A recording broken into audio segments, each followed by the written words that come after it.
Would it be a Sophie Chanel video without a hair flip? Huh? No. Did y'all see that? Oh no. Now, is she worth it? Let me work it. Put my thing down, flip it, and reverse it. Yeah, she is worth it, honey. Hey sunshines, welcome back to my channel. It is your slay at home mom, Sophie Chanel, and I am back with another video. And yes, today's video is a Black History Spotlight. But before I get into that, if you are already a part of the Sunshine Tribe, welcome home. If you are new here, welcome. I'm so glad that you decided to stop by.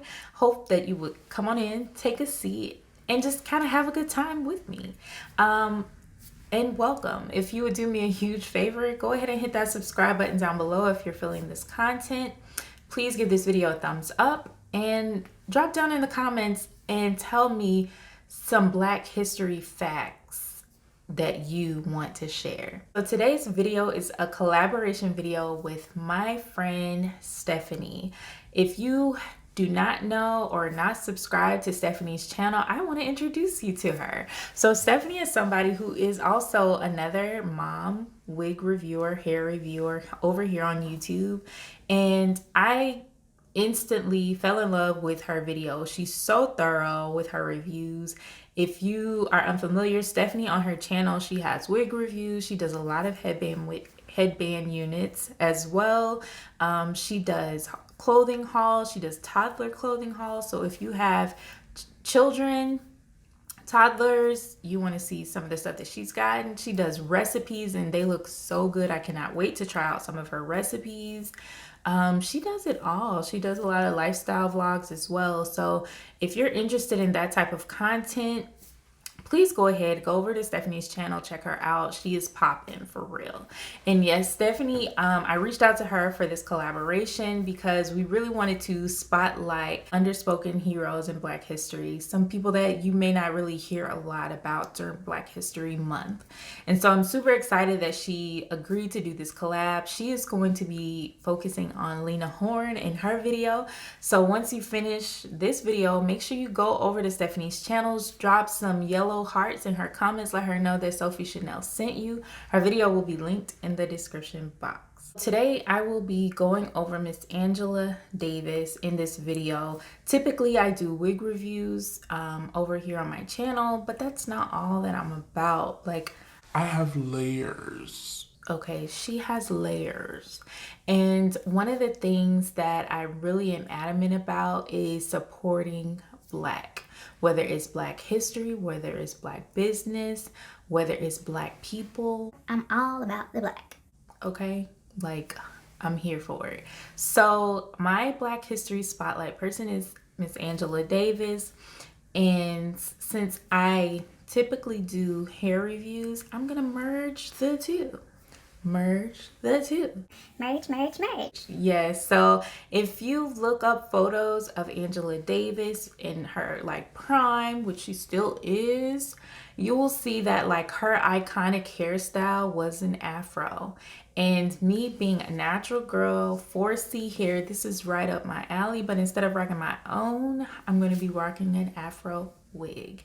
Yes, and so there's not a lot of work to be done to this wig, so you probably won't see much of me in this video because I want to share some facts about Miss Angela Davis. That's what this video is really about, but I just wanted to merge. So yeah, so that's what I'm going to get into in this video. I hope you guys please stay around. Let me know in the comments some of your favorite unsung Black history heroes. Let me know in the comments, and let's go ahead and get into this unit and these Black history facts about Miss Davis. If you don't know her by name, Angela Davis is a political activist, academic, and author who has been highly involved in the civil rights movement in the U.S. She is well known for her work and influence on racial justice, women's rights, and criminal justice reform.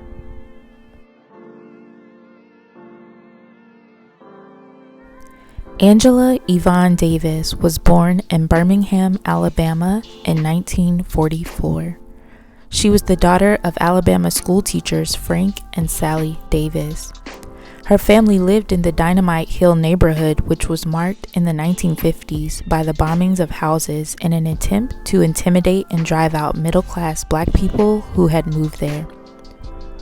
She attributes much of her political involvement to her involvement with the Girl Scouts of America. As a Girl Scout, she marched and picketed to protest racial segregation in Birmingham. At the time, Alabama was controlled by the notorious white supremacist politician Bull Connor.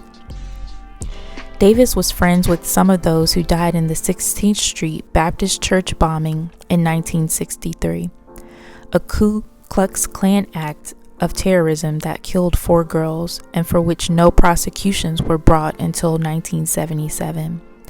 Davis states, "We knew that the role of the police was to protect white supremacy," which some would argue this point is still true to this day. Davis moved to New York at 15 to attend high school there, went to West Germany to study philosophy and Marxism under Herbert Marcuse at the Frankfurt School, and back in the US by the end of the 60s. Davis states that when she came back to the States and attended University of California, San Diego, it was weeks before she saw another black person. Out of the isolation, she cultivated her skill for community building and was instrumental in organizing the first Black Student Council and planted the seeds for people interested in activism to find each other. She was active in the Black Panthers and a member of the Communist Party. Because of her political opinions, and despite an excellent record as an instructor at the university's Los Angeles campus, the California Board of Regents in 1970 refused to renew her appointment as lecturer in philosophy.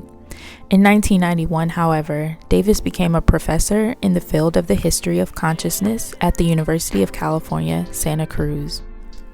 In 1995, amid much controversy, she was appointed a presidential chair. She became Professor Emerita in 2008. Outside of academia, Angela Davis had become a strong supporter of 3 prison inmates of Soledad Prison, known as the Soledad Brothers, though not related. These 3 men, John Cluchette, Fleta Drumgo, and George Lester Jackson, were accused of killing a prison guard after several African American inmates had been killed in a fight by another guard. Some thought these prisoners were being used as scapegoats because of the political work within the prison. During Jackson's trial in August 1970, an escape attempt was made when Jackson's brother Jonathan entered the courtroom to claim hostages he could exchange for his brother. Jonathan Jackson, Superior Court Judge Harold Haley, and 2 inmates were killed in the ensuing shootout. Suspected of complicity, Angela Davis was brought up on several charges for her alleged part in the event, including murder. She went into hiding and was one of the FBI's most wanted before being caught 2 months later. There were 2 main pieces of evidence used at trial. The guns used were registered to her, and she was reportedly in love with Jackson. Her case drew the attention of the international press, and after spending roughly 18 months in jail, Davis was acquitted in June 1972. After spending time traveling and lecturing, Angela Davis returned to teaching. Twice in the 80s, she accepted the Communist Party's candidate for vice president. Much of her work focused on the abolition of prisons, and in 1997, she co-founded Critical Resistance, an organization working to abolish the prison industrial complex. Davis opposed the 1995 Million Man March, arguing that the exclusion of women from this event promoted male chauvinism. She said that Louis Farrakhan and other organizers appeared to prefer that women take subordinate roles in society. Together with Kimberly Crenshaw and others, she formed the African American Agenda 2000, an alliance of Black feminists. Davis has received various awards, including the Soviet Union's Lenin Peace Prize. Davis has been inducted into the National Women's Hall of Fame. In 2020, she was listed as the 1971 Woman of the Year.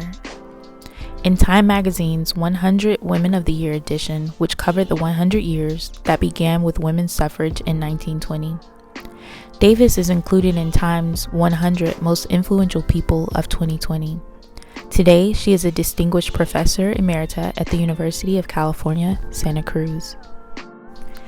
Davis was immortalized in the 2011 documentary The Black Power Mixtape, and clips of the interview have been shared on social media as the killing of George Floyd by a Minneapolis police officer has triggered global protests against police violence.